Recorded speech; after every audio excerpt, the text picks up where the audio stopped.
नमस्कार. मी सुनील गुरुवे, शिवभक्त सुनील गुरुवे. तर आपले जेव्हा प्रश्न विचारतो की नाही का, आपले काळानुसार जे आपल्या जगण्याची पद्धती आहे त्याच्यानुसार तुम्हाला काही विचारलं त्यामध्ये फक्त माहिती देत आहे. मी देईल ना माहिती. तुम्ही जे हे मागणी करताय किंवा हे दान घेताय तर ह्या दानाचा फायदा किंवा कुणाला कसा होतो किंवा तुम्ही काय करता दानाचा नाही का, तर ह्या दानातले किती टक्के रक्कम किंवा कुणाच्या भल्यासाठी वापरली जाते किंवा नाही.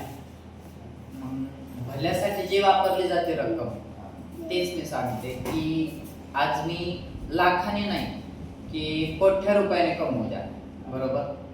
त्याच्यातले आमच्यासारखे जे वृद्ध असतात, जे म्हातारे तृतीयपंथी असतात, त्यांच्यासाठी जे आम्ही 2 तारखेला जो महिना देतो, माझा 2 तारखेचा महिना आहे, त्यासाठी जो महिना 2 तारखेला 15,000 रुपये देतो, ते आमचे जेवढे म्हातारे म्हणजे वृद्ध तृतीयपंथी असतात त्यांच्यासाठी, तो त्यांच्या दुखण्या भाण्यासाठी, खाण्यापिण्यासाठी, कपड्या लत्त्यासाठी ते तो वापरला जातो.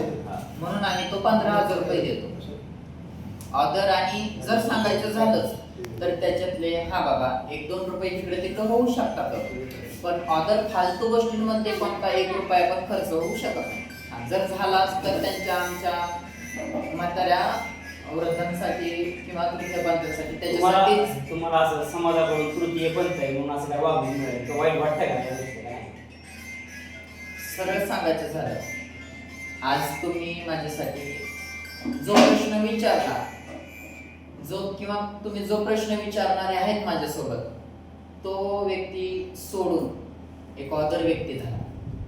लोकांच्या नजरा तुम्हाला माहित असतात, बरोबर. बघा, आज तुला मी 500 नाही 10,000 रुपये देतो. बोलण्याची एक पद्धत झाली की मी माणूस नाही का? 100% माणूस आहेच नाही का? मला इज्जत नाही का? अरे आज तुमच्या पाशी इज्जत जरी नसली, मला माझ्या प्रॉपर गावात तरी इज्जत आहे. नमस्कार. असंच आपण एका तृतीयपंथ भक्ताला भेटलेलो आहे. आपलं नाव काय? अनुसया गायकवाड, राहणार आंबी, तालुका भूम, जिल्हा धाराशिव. तर ह्यांचं समाजात जी वागणूक आहे त्याच्याबद्दल आपण काय विचार नाही केली, पण त्याच्याबद्दल त्यांचं मत बी असं काही सहमत आहे त्या गोष्टीबद्दल की पण समाजानं पण तृतीयपंथ असल्यामुळे असं काही त्याला असे हीन वागणूक देऊ नये किंवा ते पण एक मानव आहेत, त्यामुळे प्रत्येकाने आपल्या जरी आज मी जरी तृतीयपंथी असले की ऑदर कोणताही इथून पडत तृतीयपंथी येऊ द्या, तरी तुमच्या नजरेत एक देव नाही बरं का, पण साधा तुमच्यासारखा माणूस, सरळ सामान्य माणूस म्हणून त्याला वागणूक द्या, एवढीच माझी मनापासून विनंती आहे. धन्यवाद. त्यांचं जगणं पण आपण जगणं कबूल केलं पाहिजे. लक्षात असू द्या. जय शिवराय. धन्यवाद.